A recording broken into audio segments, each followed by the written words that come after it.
Midday 3 ঘণ্টা ষ্টুডিঅ'ত মই প্ৰাঞ্জল আৰু বৰ্তমান দেশৰ প্ৰধানমন্ত্ৰী আৰু গৃহমন্ত্ৰীয়ে এই ৰেল দুৰ্ঘটনাৰ সমগ্ৰ তথ্যখিনি বিশ্লেষণ কৰিছে আৰু বুজ লৈছে পৰিস্থিতিৰ ইয়া দেশৰ প্ৰধানমন্ত্ৰী নৰেন্দ্ৰ মোদীৰ লগতে কেবিনেটৰ আন সতীৰ্থসকল আৰু লগতে উদ্ধাৰকাৰী দলৰ জ্যেষ্ঠ বিষয়বৰ্গ তেওঁলোকৰ সৈতে ইয়া প্ৰধানমন্ত্ৰীৰ বিশেষ পৰিস্থিতিৰ বুজ লোৱাৰ অৱস্থাৰ দৃশ্য আমি পোনপটীয়া সম্প্ৰচাৰত আগবঢ়াইছো ইয়া দেশৰ প্ৰধানমন্ত্ৰীগৰাকীয়ে সামগ্ৰিক পৰিস্থিতিৰ বুজ লৈছে কেনেধৰণে এই ভয়াবহ উৰিষ্যা ৰেল দুৰ্ঘটনাটো সংঘটিত হ'বলৈ পালে কি কাৰণ আছিল প্ৰাৰম্ভিক কাৰণসমূহ বিশ্লেষণ কৰা হৈছে আৰু প্ৰধানমন্ত্ৰীক সকলো কথা অৱগত কৰোৱা হৈছে ইতিমধ্যে দেশৰ প্ৰধানমন্ত্ৰীগৰাকীয়ে শোক প্ৰকাশ কৰিছে এই দুৰ্ঘটনাত মৃত্যু হোৱা লোকসকলৰ বাবে আৰু আত্মাৰ সদ্গতি কামনা কৰিছে আৰু আহতসকলৰ যথোপযুক্ত চিকিৎসাৰ ব্যৱস্থা কৰিবলৈ নিৰ্দেশ দিছে তেওঁ ইতিমধ্যে কেন্দ্ৰীয় ৰেল মন্ত্ৰী ঘটনাস্থলীত গৈ উপস্থিত হৈ নিজেই পৰ্যবেক্ষণ কৰি আছেগৈ আৰু উদ্ধাৰ অভিযান যিমান ক্ষিপ্ৰতাৰে কৰিব পাৰি সিমান ক্ষিপ্ৰতাৰে কৰাৰ বাবে ব্যৱস্থা হাতত লৈছে আৰু তাৰ মাজতে দেশৰ প্ৰধানমন্ত্ৰীগৰাকীয়ে সামগ্ৰিক পৰিস্থিতিৰ বুজ লৈছে ইয়া প্ৰধানমন্ত্ৰী লগত গৃহমন্ত্ৰী আৰু আনসকলে এই পৰিস্থিতিৰ বুজ লোৱাৰ দৃশ্য আমি টিভিৰ পৰ্দাত আপোনালোকক দেখুৱাইছো ৰেলৱে ট্ৰেকৰ সামগ্ৰিক দৃশ্যপটসহ গোটেই পৰিস্থিতিটো প্ৰধানমন্ত্ৰীৰ সন্মুখত তুলি ধৰা হৈছে কেনেধৰণে ৰেল দুৰ্ঘটনাটো সংঘটিত হ'বলৈ পালে ক'ত খুঁত আছিল সকলো বিষয় ভালদৰে চালি জাৰি চোৱা হৈছে আৰু ইয়া এনেধৰণে প্ৰধানমন্ত্ৰীৰ সামগ্ৰিক পৰিস্থিতিৰ বুজ ল'লে আৰু উৰিষ্যাৰ ভয়ংকৰ ৰেল দুৰ্ঘটনাৰ প্ৰতিটো আপডেট আমি আপোনালোকক জনাই আছো একেলগে দুৰ্ঘটনাত পতিত হ'ল 3খনকৈ ৰেল এখন মালবাহী 2খন যাত্ৰীবাহী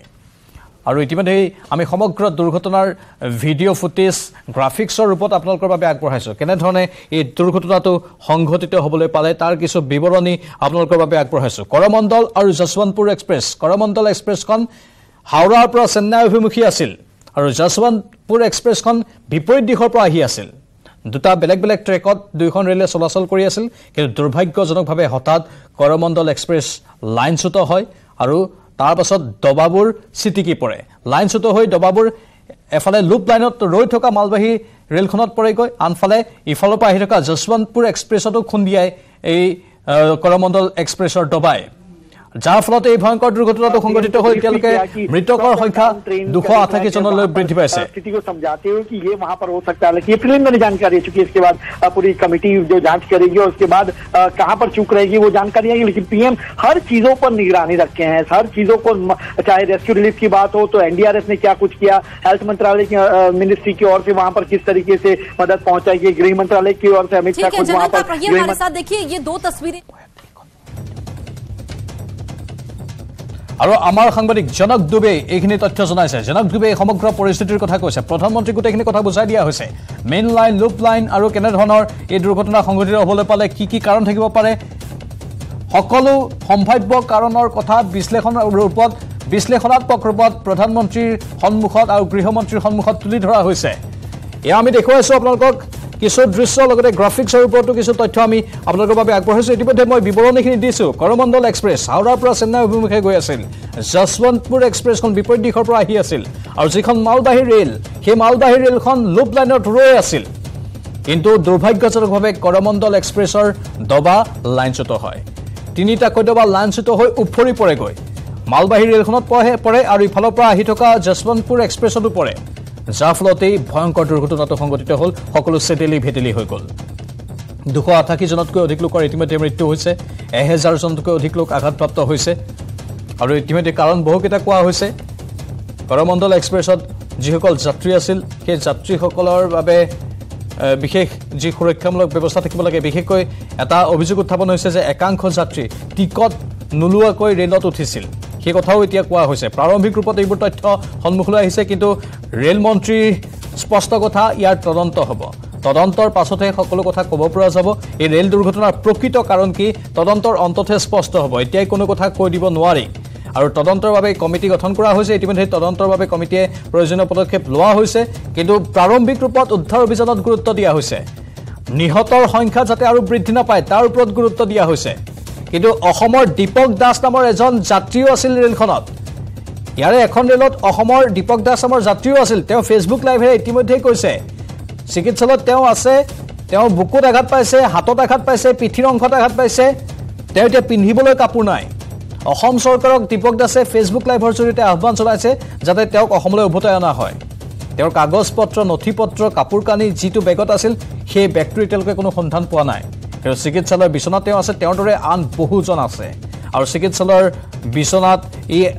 আহতসকলে আৰ্তনাদ কৰিবলগীয়া অৱস্থা হৈছে কিন্তু চিকিৎসকে যৎপৰোনাস্তি চেষ্টা চলাই আছে প্ৰতিগৰাকী লোকক যাতে সকলো ধৰণৰ স্বাস্থ্য সেৱা উপলব্ধ কৰাব পাৰি এইজন অসমৰ দীপক দাস আমি দীপক দাসৰ ভাষ্যটো এবাৰ শুনাই লৈছো আপোনালোকক ইতিমধ্যে দীপক দাসৰ ভাষ্য পূৰ্বৰ পাত্ৰত আপোনালোকে শুনিছে দীপক দাসে বৰ্ণনা আগবঢ়াইছিল আগৰ এবাৰ শুনাইছো বেছি দীঘলীয়াকৈ ক'ব নোৱাৰোঁ হাত অকণ অসুস্থ শালিমাৰ ষ্টেচনৰ পৰা চেন্নাইলৈ ওলাইছিলোঁ 3টা পিছত হঠাৎ আহি থাকোঁতে প্ৰায় 7:30 বজাত বালেশ্বৰ ষ্টেচন পাৰ কৰি এই উৰিষ্যাৰ বালেশ্বৰৰ পৰা প্ৰায় 25 কিলোমিটাৰ পিছত হঠাৎ ট্ৰেইনখন তললৈ নামি যোৱা পালোঁ মানে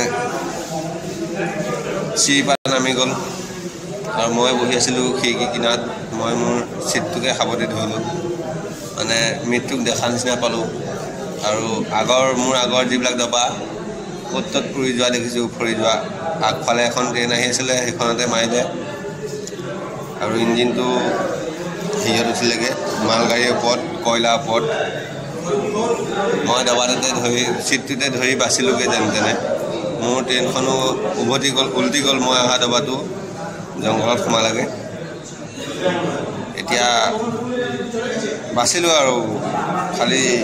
বুকুত দুখ পাইছোঁ উশাহ লোৱাত কষ্ট হৈছে তাৰ বাবে বেজি দিছে 6-7টা ইয়াত অলপ পিছফালে অলপ দুখ পাইছোঁ এই হাতটো চিধা কৰিব পৰা নাই ইয়াতো দুখ পাইছোঁ ইয়াত চিলাইন দিছে কাপোৰৰ অৱস্থা এয়া বেগ চেগ একো নাই বেগ ডকুমেণ্টছ একো নাই বেগতে আছিলে ভোটাৰ ID পান কাৰ্ড আধাৰ কাৰ্ড অসম চৰকাৰলৈ অনুৰোধ মোৰ হাততো এতিয়া একো নাই চেঞ্জ কৰিবলৈ কাপোৰো নাই যিমান পাৰে সোনকালে যদি মোক ইয়াৰ পৰা ঘূৰাই নিয়ে অসম চৰকাৰলৈ অনুৰোধ জনাইছে তেওঁ এতিয়া কাপোৰ কানি একো নাই তেওঁক উদ্ধাৰ কৰিব লাগে তাৰ পৰা এনেধৰণৰ বহু যাত্ৰী আছে আৰু অসমৰ হয়তো কিমান যাত্ৰী আছে তাৰ সংখ্যা এতিয়া আমি গম পোৱা নাই কিন্তু এজন যাত্ৰীৰ ভাষ্য পোহৰলৈ আহিছে আন যিসকল যাত্ৰী আছে হয়তো পৰৱৰ্তী সময়ত তেওঁলোকৰ নামসমূহ বা তেওঁলোকৰ পৰিচয় উদ্ঘাটন হ'ব পাৰে কিন্তু শেহতীয়াকৈ আমি যিখিনি তথ্য পাইছোঁ 1000তকৈ অধিক লোক আঘাতপ্ৰাপ্ত হৈছে আৰু তেওঁলোকক তাৎক্ষণিকভাৱে চিকিৎসালয়ত ভৰ্তি কৰোৱা হৈছে চিকিৎসা চলি আছে আৰু বহু লোকক উদ্ধাৰ কৰি থকা হৈছে বহুকেইখন এম্বুলেন্স একেলগে যাত্ৰা কৰাৰ দৃশ্য আমাৰ কমলিকাই ইতিমধ্যে আপোনালোকক দেখুৱাইছিল কমলিকাই নিজেই অন দ্য স্পট যিটো স্থানত এই দুৰ্ঘটনা সংঘটিত হৈছে সেই স্থানলৈ যোৱাৰ বাটতে যাত্ৰা পথতে তেওঁ যিবোৰ দৃশ্য সংগ্ৰহ কৰিছিল সেই দৃশ্যত আমি দেখিবলৈ পাইছিলোঁ একেলগে বহুকেইখন এম্বুলেন্সে যাত্ৰা কৰিছিল আৰু সেই এম্বুলেন্সবোৰে বাৰে বাৰে অহা যোৱা কৰিবলগীয়া হৈছে এই যাত্ৰীসকলক উদ্ধাৰ কৰি চিকিৎসালয়লৈ নিয়াৰ বাবে 200খনতকৈ অধিক এম্বুলেন্স তালৈ গৈছে এতিয়া সংখ্যা আৰু বৃদ্ধি পাব লগতে আন যিখিনি প্ৰয়োজনীয় ব্যৱস্থা আছে সেই ব্যৱস্থাবোৰ গ্ৰহণ কৰা হৈছে ইতিহাসৰ 10টা বৃহৎ ৰেল দুৰ্ঘটনাৰ কথা এবাৰ আমি ক'ব বিচাৰিছোঁ 1981 চনৰ 6 জুনত বিহাৰৰ বাগমতী নৈৰ ৰেল দুৰ্ঘটনাৰ কথা কোনেও পাহৰিব নোৱাৰে বিহাৰৰ বাগমতী নৈৰ দলঙৰে আহি থকা অৱস্থাত ৰেলখন লাইনচ্যুত হৈ নদীত পৰি গৈছিল তথ্যমতে ৰেলগাড়ীখন দলঙত উঠাৰ পিছত চালকে দলঙৰ মাজত ৰেল লাইনত এটা মহ দেখা পায় চালকে ব্ৰেক মাৰি দিয়াত ৰেলখন লাইনচ্যুত হৈ নদীত বাগৰি পৰে বাৰিষা উপন্ধি থকা বাগমতী নৈত 5 শতাধিক লোকক লৈ খলিল সমাধি ঘটে আৰু মৃত্যুৰ সংখ্যা 500ৰ পৰা 800 আছিল সেই সময়ত 20 আগষ্ট 1995 চনৰ এটা ৰেল দুৰ্ঘটনা ফিৰোজাবাদৰ ৰেল দুৰ্ঘটনাৰ সংখ্যা মৃতকৰ 358 গৰাকী আৰু 2023 চনৰ 2 জুন অৰ্থাৎ কালি নিশাৰ বালাসোৰৰ ৰেল দুৰ্ঘটনাৰ সংখ্যা এতিয়ালৈকে মৃত্যুৰ সংখ্যা হৈছে 288 গৰাকী আনফালে 1999 চনৰ 2 আগষ্টতো অনেক দুৰ্ঘটনা সংঘটিত হৈছিল গাইছালৰ ৰেল দুৰ্ঘটনা অৱধ আছাম এক্সপ্ৰেছ আৰু ব্ৰহ্মপুত্ৰ মেইলৰ মুখামুখি সংঘৰ্ষৰ ফলত এই দুৰ্ঘটনা সংঘটিত হৈছিল পুৱতি নিশা 1:30 বজাত পশ্চিমবংগৰ গাইছালত সংঘটিত সেই দুৰ্ঘটনাত অসমৰো বহু লোক মৃত্যুমুখত পৰিছিল দুৰ্ঘটনাটো ইমানেই ভয়ংকৰ আছিল যে ৰেল দুখনৰ ইঞ্জিন দুটা কিবা মিটাৰ ওপৰলৈ উঠি গৈছিল ডবাত থকা বহু যাত্ৰী চিটিকি গৈ ওচৰৰ বিল্ডিং আৰু পথাৰত পৰিছিল গৈ সেই দুৰ্ঘটনাত মৃত্যুৰ সংখ্যা আছিল 268 আনফালে 1998 চনৰ 26 নৱেম্বৰৰ খান্না ৰেল দুৰ্ঘটনাত মৃত্যুৰ সংখ্যা আছিল 212 গৰাকী 2010 চনৰ 28 মেৰ জ্ঞানেশ্বৰী এক্সপ্ৰেছ ৰেল দুৰ্ঘটনাত মৃত্যুৰ সংখ্যা বহুতো আছিল মাওবাদীয়ে সংঘটিত কৰিছিল সেই দুৰ্ঘটনা মাওবাদীয়ে ৰেল লাইনৰ ফিছ প্লেট খুলি থৈছিল সেই ৰেল লাইনেৰে আহি থকা যাত্ৰীবাহী জ্ঞানেশ্বৰী এক্সপ্ৰেছ লাইনচ্যুত হৈছিল তাৰ পিছতে সেই পথেৰে আহি থকা মালবাহী গাড়ীয়ে দুৰ্ঘটনাগ্ৰস্ত জ্ঞানেশ্বৰী এক্সপ্ৰেছৰ ডবা মহতিয়াই নিয়ে য'ত মৃত্যু হৈছিল 170 গৰাকী লোকৰ আৰু বিগত বহু বছৰ আগৰ ঘটনা যদি আমি উল্লেখ কৰোঁ তেনেহ'লে 1964 চনৰ 23 ডিচেম্বৰত পাম্বান ধনুষ্কৰী ৰেল দুৰ্ঘটনাৰ কথা। এই ৰেল দুৰ্ঘটনাত সংঘটিত হয় সাগৰীয় ঘূৰ্ণীবতাহৰ ফলত। ৰামেশ্বৰম সাগৰীয় ঘূৰ্ণীয়ে উটুৱাই লৈ যায় পাম্বান ধনুষ্কৰী যাত্ৰীবাহী ৰেলখন, য'ত মৃত্যু হৈছিল 150 গৰাকী লোকৰ। আনফালে 2002 চনৰ 9 ছেপ্টেম্বৰত হাওৰা নতুন দিল্লীৰ ৰাজধানী এক্সপ্ৰেছত ৰেল দুৰ্ঘটনা সংঘটিত হয়, য'ত মৃত্যু হয় 140 গৰাকী লোকৰ। 1954 চনৰ 28 ছেপ্টেম্বৰৰ হায়দৰাবাদ ৰেল দুৰ্ঘটনাৰ কথাও বহুতে পাহৰিব পৰা নাই, কিন্তু 139 গৰাকীৰ মৃত্যু হৈছিল। 1956 চনৰ 2 ছেপ্টেম্বৰত মেহবুবনগৰ ৰেল দুৰ্ঘটনা, য'ত মৃত্যু হৈছিল 125 গৰাকী। মুঠতে সময়ে সময়ে ভাৰতীয় ৰেলৱেৰ এনেধৰণৰ দুৰ্ঘটনা সংঘটিত হৈ আছে, য'ত বিভিন্ন সময়ত বহু লোকৰ মৃত্যু পৰ্যন্ত হয়। আৰু কালি নিশাৰ ভাগত যি ৰেল দুৰ্ঘটনা সংঘটিত হ'ল সেয়া অত্যন্ত শোকাবহ। এই দশকটোৰ সবাতোকৈ দুৰ্ভাগ্যজনক ৰেল দুৰ্ঘটনা। যদি আমি 2013 পৰা 2030 চনলৈ এটা দশক হিচাপে ধৰোঁ, তেনেহ'লে এই দশকটোৰ অতি দুৰ্ভাগ্যজনক ৰেল দুৰ্ঘটনা কালিৰ এই দুৰ্ঘটনাটো, য'ত এতিয়ালৈকে 288 জনৰ মৃত্যু হৈছে আৰু মৃতকৰ সংখ্যা বৃদ্ধি পোৱাৰ পূৰ্ণ আশংকা কৰা হৈছে আৰু আহত হৈছে বহুজন। আহতসকলক কি চিকিৎসা দিয়া হৈছে ইতিমধ্যে আমাৰ এজন অসমৰ লোকে সেইখিনি বিৱৰণী আগবঢ়াইছে। তেওঁক 6টাকৈ ইনজেকশ্যন ইতিমধ্যে দিয়া হৈছে। তেওঁ বুকুত আঘাত পাইছে, এখন হাত উঠাব নোৱাৰা অৱস্থা, পিঠিত কিছু পৰিমাণে আঘাত পাইছে। তেওঁ এতিয়া পিন্ধিবলৈ কাপোৰ নাই, তেওঁ বিনা কাপোৰে থাকিবলগীয়া হৈছে, কেৱল মাত্ৰ লং পেণ্টটো তেওঁ পিন্ধি আছে। তাৰ বাহিৰে ওপৰৰ অংশত একো কাপোৰ এতিয়া পিন্ধিবলৈ নাই। সকলো কাপোৰ তেওঁৰ বেগত আছিল, সেই বেগটোৰ কোনো সন্ধান পোৱা নাই। চিকিৎসালয়ৰ তৰফৰ পৰাও এতিয়ালৈকে তেওঁক কাপোৰ দিয়াৰ ব্যৱস্থা কৰা হোৱা নাই বুলি তেওঁ এক প্ৰকাৰ সেই ইংগিতেই দিছে, কাৰণ তেওঁ খালী গায়ে আছে। অৰ্থাৎ তেওঁ বুজাই দিছে যে তেওঁৰ অৱস্থা এতিয়া শোচনীয়। অসম চৰকাৰক তেওঁ অনুৰোধ জনাইছে যাতে তেওঁক তাৰ পৰা উদ্ধাৰ কৰি অসমলৈ লৈ আনে। অসমৰ এনে কিমান সংখ্যক যাত্ৰী আছে সেয়া এতিয়াই স্পষ্ট হোৱা নাই, কিন্তু অহৰহ আমি যোগাযোগত আছোঁ ৰেলৱে কৰ্তৃপক্ষৰ সৈতে। যেতিয়াই ৰেলৱে কৰ্তৃপক্ষই সেই তথ্যখিনি সদৰি কৰিব, তেতিয়াই আমি ক'ব পাৰিম প্ৰকৃততে অসমৰ আৰু উত্তৰ পূৰ্বাঞ্চলৰ কিমানগৰাকী লোক এই যাত্ৰীবাহী দুখন ৰেলত আছিল আৰু তেওঁলোকৰ অৱস্থা বৰ্তমান কেনেকুৱা। ইয়াত টিভিৰ পৰ্দাত দৃশ্য দেখুৱাইছোঁ আমি। ইতিমধ্যে আমি এই সমগ্ৰ ঘটনাৰ বিৱৰণী আপোনালোকৰ বাবে আগবঢ়াইছোঁ। কি কাৰণত দুৰ্ঘটনা সংঘটিত হ'ল সেই কথা ইতিমধ্যে আমি কৈছোঁ। কৰমণ্ডল এক্সপ্ৰেছ লাইনচ্যুত হৈছিল। কৰমণ্ডল এক্সপ্ৰেছখন হাওৰাৰ পৰা চেন্নাই অভিমুখী আছিল। ঘণ্টাত 170 কিলোমিটাৰ গতিবেগত গৈ আছিল। বিপৰীত দিশৰ পৰা আহিছিল যশৱন্তপুৰ এক্সপ্ৰেছ আৰু হঠাৎ লাইনচ্যুত হোৱাৰ ফলত এই কৰমণ্ডল এক্সপ্ৰেছখনৰ ডবাকেইটা উফৰি পৰে। লুপ লাইনত এখন মালবাহী ৰেলো ৰৈ আছিল। সেই মালবাহী ৰেলখনত উফৰি গৈ কৰমণ্ডল এক্সপ্ৰেছৰ ডবা পৰেগৈ। বিপৰীত দিশৰ পৰা আহি থকা যশৱন্তপুৰ এক্সপ্ৰেছ আন এটা ট্ৰেকত আহি আছিল যদিও ইমান প্ৰচণ্ড গতিত সেই লাইনচ্যুতৰ ঘটনা সংঘটিত হয়, ইমান শক্তিশালী আছিল সেই লাইনচ্যুতৰ ঘটনা, যি লাইনচ্যুতৰ ফলত কৰমণ্ডল এক্সপ্ৰেছৰ কেইবাটাও ডবা যশৱন্তপুৰ এক্সপ্ৰেছৰ ডবাত গৈও খুন্দা মাৰি গ'ল, যাৰ ফলতেই মৃত্যুৰ সংখ্যা 288 জনতকৈ অধিক বৃদ্ধি পাইছে। ইমান ভয়াৱহ আছিল এই দুৰ্ঘটনা আপোনালোকে অনুমান কৰিব পাৰিছে। আৰু এই ভয়াৱহ দুৰ্ঘটনাৰ পাছত হাহাকাৰ অৱস্থা, ক্ৰন্দনৰত চিৎকাৰৰত বহু লোকৰ বিননি শুনিবলৈ পোৱা গৈছে। তাত বহু লোকক চিকিৎসালয়ত ভৰ্তি কৰাৰ পাছত চিকিৎসালয়তো চিৎকাৰ কৰি থাকিবলৈ বাধ্য হৈছে, কাৰণ তেওঁলোকৰ শৰীৰত বৰ গুৰুতৰ আঘাত পাইছে। একাংশই বুকুত আঘাত পাইছে, একাংশই ভৰিত আঘাত পাইছে, একাংশই মূৰত আঘাত পাইছে। কণ কণ শিশু আৰু মহিলাও আছিল আঘাতপ্ৰাপ্তৰ ভিতৰত। 288 জনতকৈ অধিক লোকৰ মৃত্যুৰ ভিতৰত মহিলাৰ সংখ্যাও আছে আৰু শিশুও আছে। আমি পৰৱৰ্তী সময়ত এই সন্দৰ্ভত বিস্তৃত তথ্য আপোনালোকৰ বাবে আগবঢ়াবলৈ সক্ষম হ'ম, কিন্তু আমাৰ বহুকেইগৰাকী সাংবাদিক বৰ্তমান ঘটনাস্থলীত উপস্থিত হৈ তথ্যবোৰ সংগ্ৰহ কৰি আছে। কেন্দ্ৰীয় ৰেল মন্ত্ৰী যেতিয়া আজি পুৱাৰ ভাগত উপস্থিত হৈছিল, ৰেল মন্ত্ৰীক সাংবাদিকে পোনপটীয়াকৈ সুধিছিল যে আহতসকলৰ চিকিৎসাৰ কি তাৎক্ষণিক ব্যৱস্থা গ্ৰহণ কৰা হৈছে। তেতিয়া তেওঁ কৈছিল প্ৰয়োজনীয় যিখিনি ব্যৱস্থা লাগে আমি সকলোখিনি কৰিছোঁ, কোনো আহতক আমি পৰ্যাপ্ত চিকিৎসা নিদিয়াকৈ যাবলৈ নিদিওঁ। যদি কম আঘাত পাইছে তাৰ পাছতো তেওঁক আমি সূক্ষ্ম নিৰীক্ষণত ৰাখিম, কাৰণ তেওঁ ইণ্টাৰনেল ইঞ্জুৰি অৰ্থাৎ ভিতৰৰ আঘাত গুৰুতৰ হ'ব পাৰে। কিছু ভাষ্য আহি আছে, আমি শুনাব বিচাৰিম।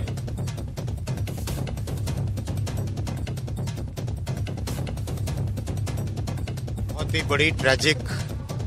एक्सीडेंट है ये, और सभी दिवंगत आत्माओं के साथ हमारी प्रार्थना है। कल रात से कंटिन्यूअसली रेलवे, एनडीआरएफ, एसडीआरएफ और राज्य सरकार सभी मिलके रेस्क्यू का ऑपरेशन कर रहे हैं। कंप्लीट मोबिलाइजेशन किया गया है। इधर बालेश्वर की तरफ से उधर भुवनेश्वर की तरफ से कंप्लीट मोबिलाइजेशन किया है, टाटानगर से सब जगह से मोबिलाइजेशन किया है, ताकि मैक्सिमम इस तरह की बड़ी ट्रेजेडी में जितना एफर्ट लगाया जाए उतना कम होता है। उन सभी परिवारों के साथ मेरी प्रार्थना है जिनके परिवार का मेंबर इस ट्रेजेडी में चले गए, और सभी जहां पर भी best possible health care facility होगी, चाहे कटक में, भुवनेश्वर में, एम्स में, इधर कलकत्ता में, कहीं पर भी जो बेस्ट पॉसिबल हेल्थ फैसिलिटी होगी वो दी जाएगी। कंपेंसेशन का अमाउंट कल रात में रेलवे की तरफ से डिक्लेयर हो गया था। एक हाई लेवल कमेटी भी ऑलरेडी डिक्लेयर हो गई है जो कि इस पूरे एक्सीडेंट में इंक्वायरी करेगी। कमिश्नर रेल सेफ्टी को भी बुलाया गया है, वो भी इंक्वायरी करेंगे और इस प्रॉब्लम के, इस एक्सीडेंट के रूट कॉज में जाएंगे। किस कारण से ये प्रॉब्लम हुई वो पूरा का पूरा टेक्निकल से और किस भी कारण से हुई हो वो समझा जाएगा। अश्विनी जी, अभी तक का सबसे बड़ा हादसा है, क्या रेलवे इसकी जिम्मेदारी ले रहा है? मैंने कहा पूरी जानकारी, पूरी इंक्वायरी की जाएगी, कंप्लीट इंक्वायरी की जाएगी डिटेल्ड में। High level inquiry committee already रात में ही घोषित कर दी गई थी। कमिश्नर रेल सेफ्टी वो भी इंडिपेंडेंट इंक्वायरी करेंगे, तो कंप्लीट इंक्वायरी की जाएगी। ये हादसा कब हुआ, कितने बजे हुआ? तो 6:50 7 बजे पहले, 10 मिनट पहले जब ये हादसा हुआ तो आपको कैसा, आप लोगों को कैसा? वो ज़्यादा आवाज़ हो रहा था, हम लोग बाद में वो ट्रेन पकड़ रहा था, बाद में हम लोग नमा था। हम लोग S5 में है, S5 का आदमी का कोई प्रॉब्लम नहीं हुआ, थोड़ा थोड़ा चोट आया था। आप लोग कितने लोग हैं? हम लोग 8 आदमी था। कहाँ जा रहे थे और क्या कर रहे थे? चेन्नई जा रहा था, पेंटिंग काम कर रहा था। तो जब ये हादसा हुआ आप लोग उस समय क्या कर रहे थे? मैं सोया था उस टाइम, फिर ऑटोमेटिक मेरा नींद जाग गया, फिर देखा ज़्यादा जोर से आवाज़ हुआ, फिर ट्रेन ऐसा जा रहा था तो एक वो जो फैन है ना ऊपर का, वो फैन पकड़ के मैं बैठा था, मेरा सीट ऊपर था। फिर बाद में ट्रेन रुका, उसका बाद हम लोग फिर नीचे आया। ट्रेन में सारे पैसेंजर्स कौन थे, क्या सिचुएशन था उस समय? उसी टाइम तो कितना आदमी इधर उधर भागता है, इसको बचाओ, वो मेरे को बचाओ, मेरे को थोड़ा मदद करो, ये तो सभी लोग बोलते रहते हैं। फिर किस किस को मदद करेगा, फिर हम लोग 2 भी बोला, फिर उसको लेके फिर साइड में किया। उसी टाइम में कैंटीन में आग लग गया, फिर हम लोग उधर भाग गया, फिर ज़्यादा। और এই খবৰত অধিক তথ্য আমি পৰৱৰ্তী সময়তে সম্প্ৰচাৰ কৰি থাকিম। এতিয়া আন এক খবৰ, ৰাজ্যত আৰম্ভ হৈছে নতুন শিক্ষানীতি 2020। মুখ্যমন্ত্ৰীয়ে শুভাৰম্ভণি কৰিলে নতুন শিক্ষানীতিৰ। গুৱাহাটী বিশ্ববিদ্যালয়ত শুভাৰম্ভণি অনুষ্ঠান হৈ আছে আৰু বৰ্তমান মুখ্যমন্ত্ৰীয়ে ভাষণ প্ৰদান কৰি আছে। আমি পোনপটীয়া সম্প্ৰচাৰ আগবঢ়াইছো। মানুহৰ মনত অন্তৰ্নিহিতভাৱে মানুহে সিদ্ধান্ত ললে যে এইটো আমাৰ ৰাস্তা নহয়। মই ভাবো যে কলেজৰ প্ৰিন্সিপাল আৰু উপাচাৰ্যসকলে যেতিয়া ছাত্ৰ ছাত্ৰীসকলক কনভিন্স কৰিব পাৰিব যে তোমালোকৰ ভালৰ কাৰণে আমি কলেজ ইউনিভাৰ্চিটি হোষ্টেলত আমি অকণমান ডিসিপ্লিন আনিব খুজিছো, it will be welcome by 99% of the student. But unfortunate for us, we guided by 1% of the student, we do not guided by the 99% of the student. That is the biggest problem in our system. মই ভাবো যে আমি ছাত্ৰ ছাত্ৰীসকলৰ জীৱনৰ প্ৰতি লক্ষ্য ৰাখি, তেওঁলোকৰ দুৰ্ভগীয়া পিতৃ মাতৃসকলৰ প্ৰতি লক্ষ্য ৰাখি আমি কলেজৰ ইউনিভাৰ্চিটিৰ হোষ্টেলসমূহত ডিসিপ্লিন অনাৰ সময় আহিছে। এই students of A hostel cannot choose যে মোৰ হোষ্টেলত অহাবাৰ কোন ষ্টুডেণ্ট আহিব। আমাৰ ইয়াত বিশ্ববিদ্যালয়সমূহত এনেকুৱালৈকে আমি নিয়ম ঠেলি দিছো যে এটা হোষ্টেলৰ ছাত্ৰ ছাত্ৰীয়ে ঠিক কৰে যে মোৰ হোষ্টেলত কোন পঢ়িব। মই কটন কলেজত পঢ়াৰ সময়ত এইবিলাক চিন্তাই কৰিব নোৱাৰিছিলো। 7টা বজাত যদি হোষ্টেলত ঘূৰি নাহো, মোৰ দৰে ষ্টুডেণ্টৰ কি কি পানিশমেণ্ট হ'ব ভাবিবই নোৱাৰিছিলো। We could not even think of not coming back to hostel at 7 p.m. বহুত পুৰণা কথা নহয়। Why you allow these things to go to this level? আপোনালোকে কিয় যাব দিছে? What is your own vested interest in all this? এটা interest মোৰ 5 বছৰ শান্তিত পাৰ লাগে। মই দিও আপোনালোকক য'ত আপোনালোকে 5 বছৰ আৰু বেছি শান্তিত পাৰ কৰিব পাৰিব। But this is not the way. It cannot be the way. So I am here to express my deepest concern as a Chief Minister of the state, as a representative of the state, and on behalf of all guardians of the state, I want to express deepest concern about the present situation in some of the hostel, in some educational institute. মই এতিয়াও যেতিয়া ডিব্ৰুগড় বিশ্ববিদ্যালয়ৰ পৰা আনন্দ শৰ্মাৰ মাক ভনীয়েকে যেতিয়া মোক লগ কৰিব আহে মই এতিয়াও নিজক ৰিকনসাইল কৰিব নোৱাৰো যে আমাৰ অসমৰ দৰে সুস্থ পৰম্পৰাৰে বৈভৱশালী এই প্ৰদেশত এনেকুৱা ঘটনা হ'ব পাৰে মই বিশ্বাস কৰো যে কলেজত এডমিনিষ্ট্ৰেশ্যন ইউনিভাৰ্চিটি প্ৰশাসনে আমাক এটা পৰ্যায়লৈকে লৈ যাব লাগিব য'ত ষ্টুডেণ্টৰ লগত কোলাবৰেশ্যন হ'ব তেওঁলোকৰ ইন্টাৰেষ্টৰ কাৰণে আমি দিনে ৰাতিয়ে কাম কৰিম but with a sense of responsibility that